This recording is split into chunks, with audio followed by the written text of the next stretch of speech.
السلام عليكم ورحمة الله وبركاته. النهاردة عندنا مشكلة في الغسالة ديت. على فكرة نفس الغسالة اللي احنا غيرناها جيروبوكس. المشكلة المرة دي في ان الغسالة بتسرب المية. الغسالة بتسرب المية وهي بتشتغل، المفروض هي بتصرف المية بس وهي على وضع التصريف، لكن الغسالة وهي في وضع الغسيل بتصرف المية. طبعا المشكلة دي بتبقى فين؟ بتبقى هنا. انت لما بتشد الوضع الغسيل بيبقى الشداد ده بالشكل ده، فبتبقى دي قافلة تحت كده.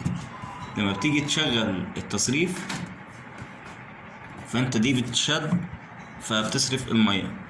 طول ما هي بتصرف المية بالشكل ده وهي على وضع الغسيل، يبقى الجلدة اللي جوه دي باظت. طيب احنا هنعمل ايه؟ هنخليها الاول على وضع الغسيل وهنحل دي. هنطلع الدبوس ده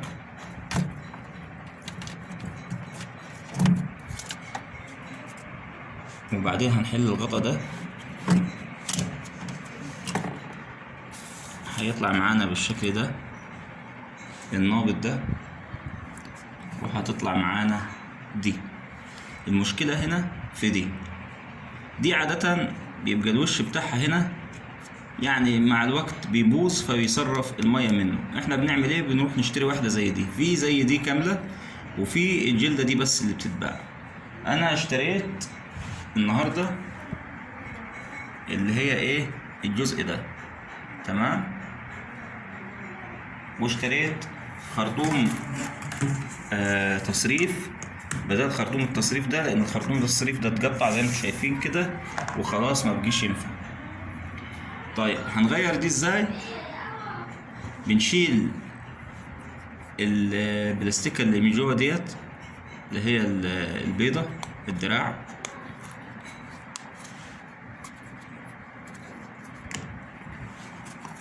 اهي، وبعدين بنرجع نركبها في دي. هركبها وارجع لكم تاني. انا ركبت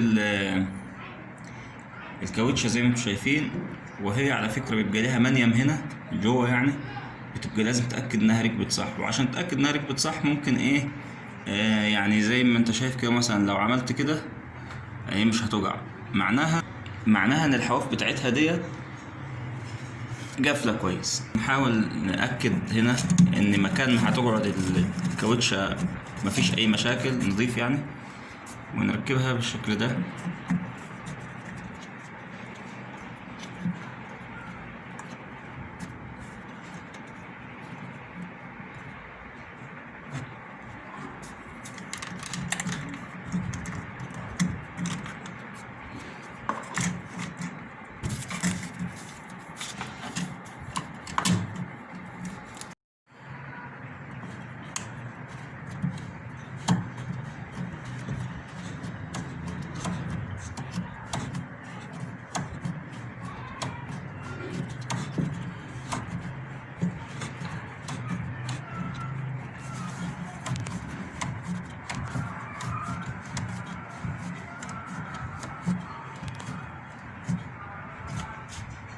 بعد ما ربطناها كويس بنأكد اهي، تمام. فهنرجع نركب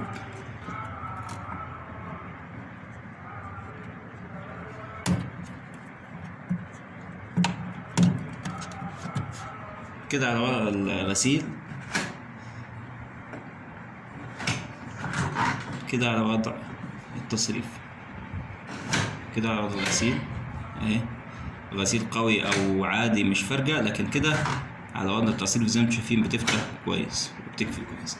دلوقتي المشكله الاكثر اهميه ازاي هنغير الخرطوم ده. الخرطوم ده زي ما انتم شايفين يا جماعه كده في مكان صعب يعني شويه تغييره، يعني وهو كده لازم نحل الغساله. هنحل المسامير دي اللي هي في الداير ده كله، وهنرفع الغسالة شوية فهيوسع معانا المكان بالشكل ده. هنقدر نغير الخرطوم ده.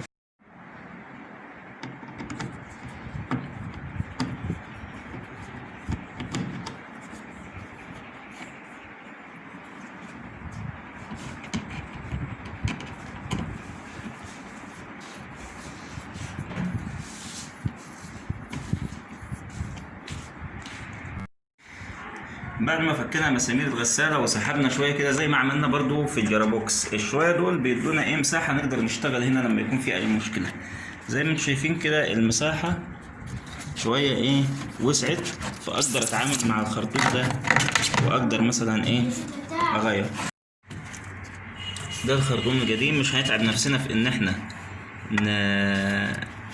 نغيره او نطلعه سليم، هو كده كده بايظ، فهنقطع كده بالقطر ونطلع الخرطوم القديم ده ونركب الجديد.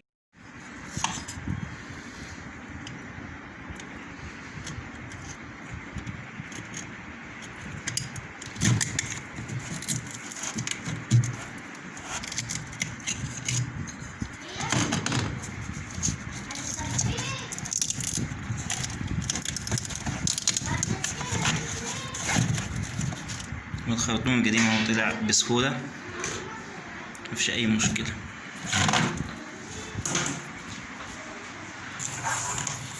بنجيب الخرطوم الجديد نحطه بالشكل ده،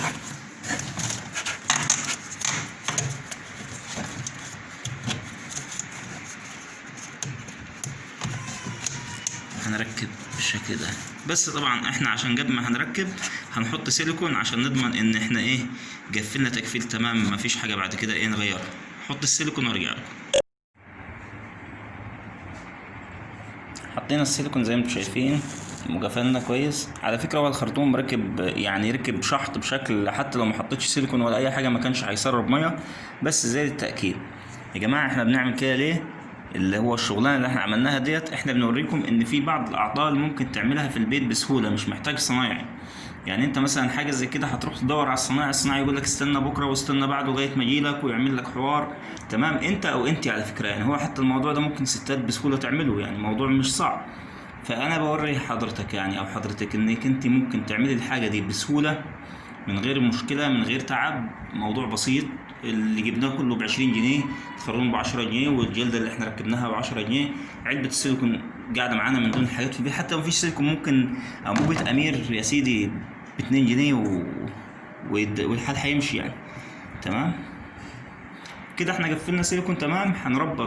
هنرجع تاني الغسالة بتاعتنا ونربط المسامير بتاعتنا بس في مكانها ونجرب ان شاء الله والدنيا هتبقى تمام. كده يا جماعة بعد ما رجعنا المسامير اللي احنا حليناها تاني، الخرطوم زي ما انتوا شايفين كده ركب تمام في مكانه. بس انا هعمل حاجة كمان بالاضافة يعني اللي احنا عملناها، هحط شوية سيليكون في المكان ده.